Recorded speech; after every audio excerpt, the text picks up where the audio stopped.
actually happening inside the White House. Senator, one last question for you, based on your perch on the Senate Foreign Relations Committee. One of the things that we had heard leading up to tonight's speech was that the new National Security Advisor, General H.R. McMaster, had specifically advised the president that he shouldn't use this term, radical Islamic terrorism, which the president has campaigned on so aggressively. Purportedly, the message from General McMaster was that is counterproductive, that it's building up terrorists who act in the name of Islam, when instead we should be talking about their actions in a way that they're seen as, blasphemous, sacrilegious, and against their religion. We should be supporting a moderate version of Islam that rejects that as part of that faith. The president pointedly rejected that tonight and went out of his way to say those words with the same emphasis he always does tonight. Are you heartened at all by the people who he's brought onto his national security team? Do you think they may have a moderating influence with him on some of the more extreme stances he's taken on foreign policy issues? Yeah, I think the answer is clearly no, right? I mean, people voted for Kelly to head Homeland Security because they thought he would moderate his immigration position. They supported Mattis because they thought it would give him a more holistic understanding of how to protect the nation. None of it has worked. He's been more extreme rather than less extreme. And I don't know how it came across on TV, but those words in the chamber, right, he relished saying those words just to stick it to Islam, to make sure that they knew that they were all a danger to the United States. And the irony of it all is that he talks about making this country safer, and every time that he marginalizes Muslims, like he did tonight, he is giving them bulletin board recruitment material for lone wolf attackers here in the United States. He says one thing in these speeches, but then he's doing something radically different.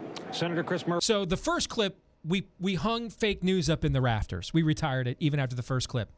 In this clip, we're going to retire Irony's jersey. Irony now hangs up there in the rafters. No one can wear its uniform ever again. Irony memorialized by Senator Murphy saying that Trump enjoyed sticking it to Islam, and by sticking it to Islam will help Islam recruit more terrorists. We're just giving them an excuse. Just giving them an excuse to create more terrorists. Explain to me how, if indeed it is an otherwise peaceful religion. This is a question I've had since September 12th, 2001. It's been nearly 16 damn years. No one's answered it for me yet. Can someone answer this for me? If it's an otherwise peaceful religion hijacked by a few crazies, then explain to me why pointing out there's a few crazies actually increases the amount of crazies within the religion. I don't understand this. I don't understand. I remember when Pope Benedict said that the history of Islam had been as a warring religion, and to protest how nasty the late Pope Benedict was about their religion, the minute he stepped foot on Turkey, they began blowing up their own streets and rioting to show, hey, we're not violent. Watch us tear our own home down.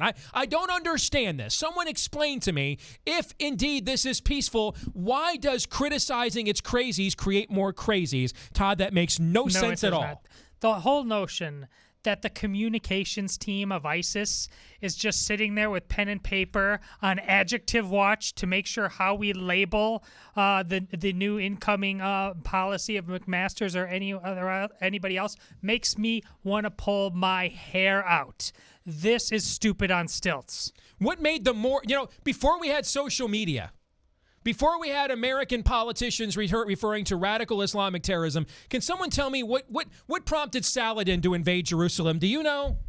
Why were the Moors in France? Why were they there? I mean, they didn't have Facebook.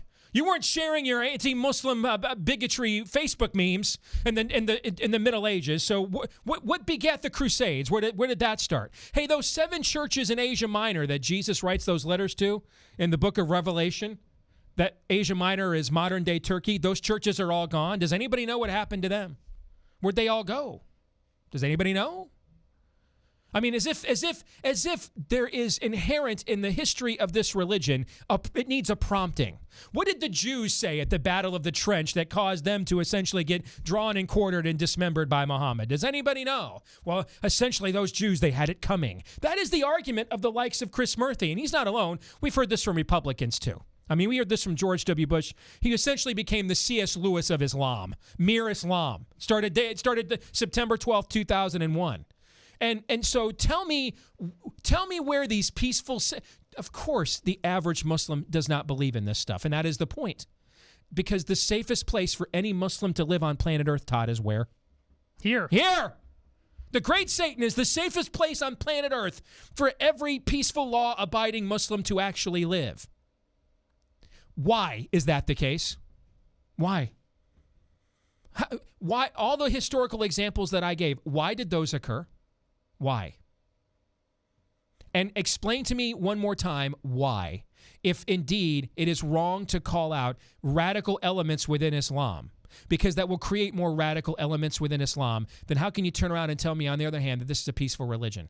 Both of those things cannot both be true. If you have a trigger in your life that allows you to go from not having C4 on your chest to having C4 on your chest, exactly, that's a you problem. Yes, I think we could all, humanity seconds Todd's motion, all in favor, the ayes have it.